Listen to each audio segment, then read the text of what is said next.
ప్రతి సంవత్సరం ప్రపంచ బ్యాంక్, కేంద్ర ప్రభుత్వ సంస్థ department of industrial policy and promotion సంయుక్తంగా విడుదల చేసే వ్యాపార సంస్కరణల కార్యాచరణ ప్రణాళిక సూచిక is of doing business rankings లో వరుసగా రెండో సంవత్సరం కొత్త రాష్ట్రమైన ఆంధ్రప్రదేశ్ మొదటి స్థానాన్ని దక్కించుకుంది. మొదటి స్థానం కోసం రెండు తెలుగు రాష్ట్రాలు ఆంధ్రప్రదేశ్, తెలంగాణ తీవ్రంగా పోటీపడిన చిన్న తేడాతో ఏపీ మొదటి స్థానం కొట్టేసింది. తెలంగాణ రెండో స్థానంతో సరిపెట్టుకుంది. ప్రధాని మోదీ స్వరాష్ట్రం గుజరాత్ ఈ సంవత్సరం 5వ స్థానానికి జారిపోయింది. హర్యానాకు 3వ స్థానం దక్కింది.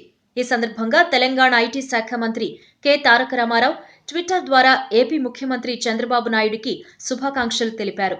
కేంద్ర ప్రభుత్వం విభజన హామీలు నెరవేర్చకపోయినా ఆంధ్రప్రదేశ్ రాజీ పడక పోరాడుతోంది అని, దీని వెనుక చంద్రబాబు కృషి అపరిమితమని కేటీఆర్ తన టీంతో అభిప్రాయపడ్డారట. తెలంగాణకు రెండో స్థానం దక్కటంలో తెలంగాణ ప్రభుత్వం అధికారుల కృషి ఎంతో ఉందన్నారు KTR. Is of doing business rankings ఇచ్చేటప్పుడు అనేక ప్రమాణాలు పరిశీలనలోకి తీసుకుంటారు. 2018-19 బడ్జెట్లో కేంద్ర ప్రభుత్వం సులభతర వ్యాపారాన్ని ప్రోత్సహించడానికి మొత్తం 372 ఆక్షన్ పాయింట్లను నిర్దేశించింది.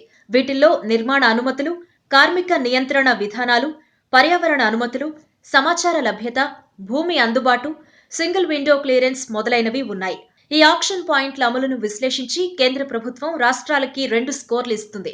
మొదటిది రీఫార్మ్ ఎవిడెన్స్ స్కోర్, అంటే పరిశ్రమలను ఆకర్షించడానికి కావలసిన సంస్కరణల విషయంలో కేంద్ర ప్రభుత్వం ప్రతిపాదనలు రాష్ట్రాలు ఎంతవరకు అమలుపరిచాయో చెప్పే స్కోర్ కార్డు ఇది. సులభతరం వాణిజ్యానికి ఆ రాష్ట్రంలో ఎంతవరకు వెసులుబాటుందో ఈ పరామితి చెబుతోంది. ఈ అంశంలో తెలంగాణ 100కి 100 మార్కులు సాధించగా ఆంధ్రప్రదేశ్ 99.73% దగ్గర ఆగిపోయింది. ఇక రెండో ప్రమాణం పరిశ్రమలు వివిధ రాష్ట్రాలపై ఇచ్చే ఫీడ్బ్యాక్ స్కోర్, అంటే పరిశ్రమలు ఎంతవరకు సదరు రాష్ట్రాలు కల్పిస్తున్న అవకాశాలపై సంతృప్తిగా ఉన్నాయి అని చెప్పే స్కోర్. ఈ అంశంలో ఆంధ్రప్రదేశ్ అన్ని రాష్ట్రాల కంటే అత్యధికంగా 86.50% సాధించగా 83.95%తో తెలంగాణ రెండో స్థానంలోకి వచ్చింది. కేంద్ర ప్రభుత్వం ఈ విధానం అమలుపరచడం వల్ల రాష్ట్రాల మధ్య పోటీ పెరగడమే కాకుండా క్రమశిక్షణతో కూడిన వ్యాపార వాతావరణం వృద్ధి చెందుతోంది. ఈ విజయం తనకెంతో ఆనందాన్నిచ్చిందన్నారు ఆంధ్రప్రదేశ్ ముఖ్యమంత్రి చంద్రబాబు నాయుడు. తాను వివిధ దేశాలు తిరిగి రాష్ట్రాన్ని మార్కెటింగ్ చేస్తుంటే కొందరు రాష్ట్ర బ్రాండ్ నేమ్ను దెబ్బతీసేందుకు కుట్రలు పన్నుతున్నారు అని ఆయన ఆరోపించారు.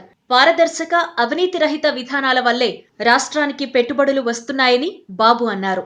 ఈ వీడియో మీకు నచ్చినట్టయితే లైక్ చేయండి, షేర్ చేయండి. మరిన్ని ఇంట్రెస్టింగ్ వీడియోస్ చూడడానికి మా ఛానల్ కు తప్పక సబ్స్క్రైబ్ అవ్వండి.